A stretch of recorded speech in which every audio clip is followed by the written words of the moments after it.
Kalau ingin lebih cepat lagi, amalkan yang ini. Quran surah 2, 172. Ini nanti sebelum Anda cari, Allah dekatkan. Ada amalannya di sini. Yang ketiga, kalau ingin lebih cepat lagi, Anda belum mencari, Allah sudah hadirkan bagi Anda dengan cara yang amat mudah untuk mengambilnya.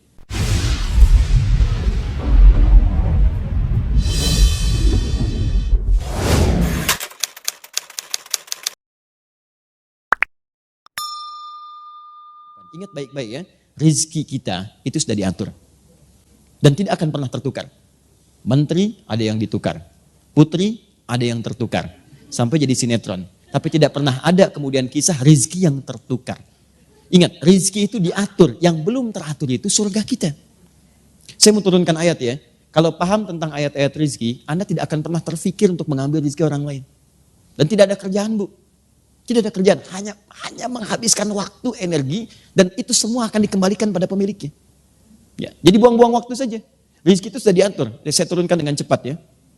Ini spesial malam ini. Ini pertemuan pertama di orang-orang spesial, jadi saya pun mengerjakan yang spesial. Saya datang sendiri, saya terangkan sendiri, saya nulis sendiri, saya hapus sendiri. Masya Allah. Luar biasa. Notaris beriman, tinggal duduk, simak. Masya Allah, ada konsumsi. Luar biasa. Lengkap sudah malam ini. Lihat sini.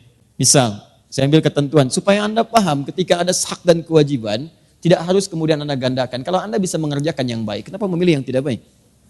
Dan kalau yang baik itu memberikan keberkahan, yang tidak baik menghilangkan nilai ketenangan, untuk apa kemudian mengejar yang tidak baik? Perhatikan teori rizki dalam Al-Quran. Satu, Allah berjanji sudah mengatur semua rizki dan itu akan diberikan. Quran, surah ke-51, ayat 22. Diturunkan ke bumi kemudian, Quran surah kedua ayat 29.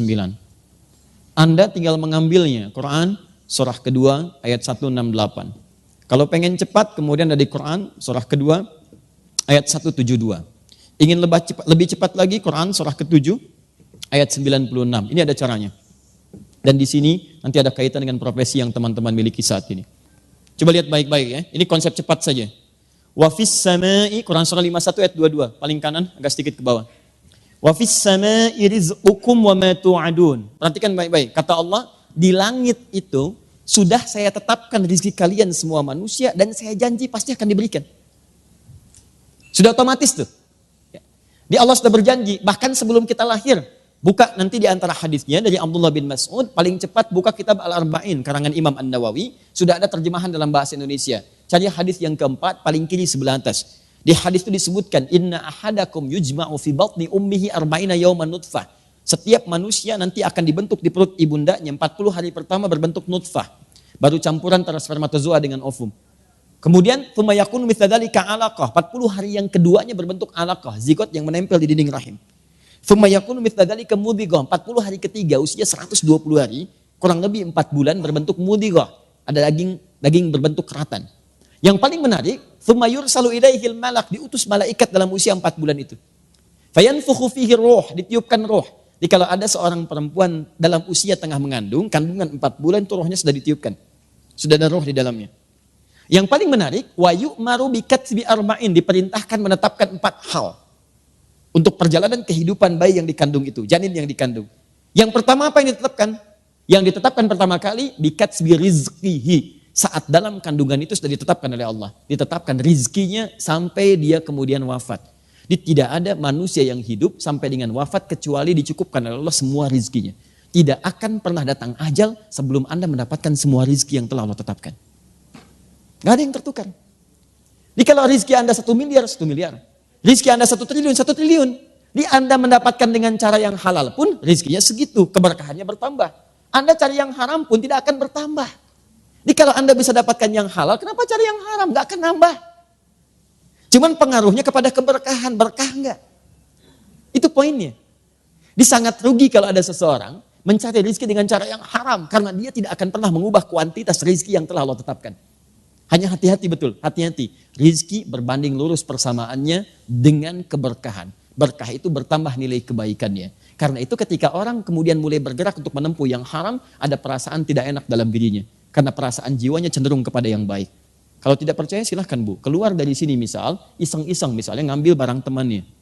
Atau pakai sendal kawannya yang lain. Maka hati kecil Anda akan mengatakan itu tidak benar. Itu bukan punya kamu. Karena itulah kemudian teman-teman sekalian, awas hati-hati betul, persamaan keduanya, rizki berbanding lurus dengan ketenangan. Bahkan tenang sering disebut dengan rizki. Makanya kalau orang mengambil dengan cara yang haram, hatinya tidak tenang. Saya tanya pada Anda, silahkan pilih ya. Ibu lah misalnya, Bu, kaya tapi gelisah atau miskin tapi tenang, pilih. Kaya tapi tenang. Ya selalu begitulah ya. Nah, sekarang kalau Anda ingin kaya tapi tenang, ya kenapa kemudian harus menggali hal-hal yang melahirkan kegelisahan? Kata Allah, saya tetapkan rizki di langit. Pasti diberikan, tidak akan tertukar. Cuma dirahasiakan. Sebab kalau kemudian disampaikan jumlahnya, dan itu rumusnya berbanding lurus dengan kematian, gak akan tenang orang mencari rizki. Misal, rizki Pak Dodi misalnya 100 miliar selama hidup. Malam ini sudah diambil 99 miliar 999 juta 999 ribu rupiah. Tinggal 1.000. Dan tahu beliau, kalau malam ini tinggal 1.000. Maka gak akan ada semangat datang ke pengajian. Di masjid ada zikir, ya Allah, ya Allah, ya Allah. Bapak kenapa gak ke pengajian? Tinggal 1.000. Capek, kemudian lemes, tidur, pingsan. Begitu bangun dikasih minuman, 2 sedot 1.000 meninggal. Nah ini. 2. Rizki ditetapkan di mana? Oke, sebentar ya, saya agak cepat. Kita tinggal di mana? Di bumi. Rizkinya di langit, orangnya di bumi. Bagaimana kemudian mendapatkan rizkinya? Maka Allah turunkan itu semua ke bumi. Quran surah kedua ayat 29. Huwallazi khalaqalakum ma fil ardi jami'an. Kata Allah, saya telah jadikan semua rizki itu saya tetapkan di bumi semua supaya kalian mudah mendapatinya. Nah, sekarang saya ulang, rizki kemudian ditetapkan di mana? Di langit. Diturunkan di mana? Ke bumi. Kita ada di mana? Bukan, kita di Bandung. Hotel Papandayan, ya kan? Bandung bagian dari bumi. Anda tinggal di Bandung, rizki Anda di Jakarta. Apakah Anda cuma menunggu di Bandung? Tidak. Anda harus menjemput itu. Maka turun Quran surah kedua ayat 168, paling kanan sebelah bawah. Ya ayyuhan nasu kulu mimma fil ardi halalan thayyiba. Hei orang-orang, hei manusia, ayo cepat bergerak. Cari pekerjaan. Ambil profesi yang bisa kamu dapati untuk menjemput rizki itu. Silahkan, kulu. Kulu kalau bahasa Indonesia itu menggunakan hukum sinekdok pas pro toto. Disebutkan sebagian untuk mendapati keseluruhan. Ya.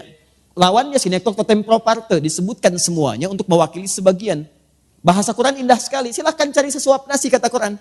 Ambil profesi yang kamu bisa dapati. Papa mau kemana? Mencari sesuap nasi, kan bukan sesuap aja. Cari motor, cari mobil, cari macam-macam. Itu namanya sinekdok pas pro toto. Kata Al-Quran, silahkan cari. Silahkan dapatkan profesi. Jadi ketika Anda memilih sekarang menjadi seorang notaris, itu amanah, silahkan. Tapi yang paling menarik, ini kaidah pertama. Halalan thayyiba. Jalani profesi itu dengan menempuh legal yang benar. Dan dari yang bagus itu kemudian dapatkan sesuai dengan kebutuhan. Thayyib itu baik sesuai dengan kebutuhan. Tidak semua yang diinginkan pasti diraih. Capek. Thayyib, baik. Dalam bahasa itu ada 5 baik. 1 thayyib, Quran surah 2 ayat 168. Thayyib itu baik yang mendorong kepada kebutuhan fisik. Jadi kalau Anda tanya pada orang Arab, kaifa haluk, apa kabar? Dia jawab thayyib, artinya fisiknya bagus, baik. Cuman kadang-kadang ada orang yang fisiknya bagus, maaf pikirannya kurang baik. Seperti Bang Thayyib, 2 kali puasa, 2 kali lebaran, dia gak pulang-pulang tuh. Namanya thayyib tapi bermasalah, ya kan? Saya agak cepat ya. Kalau ingin lebih cepat lagi, amalkan yang ini. Quran surah 2, 172. Ini nanti sebelum Anda cari, Allah dekatkan. Ada amalannya di sini. Yang ketiga, kalau ingin lebih cepat lagi, Anda belum mencari, Allah sudah hadirkan bagi Anda dengan cara yang amat mudah untuk mengambilnya. Itu amalannya ada di Quran surah 7 ayat 96.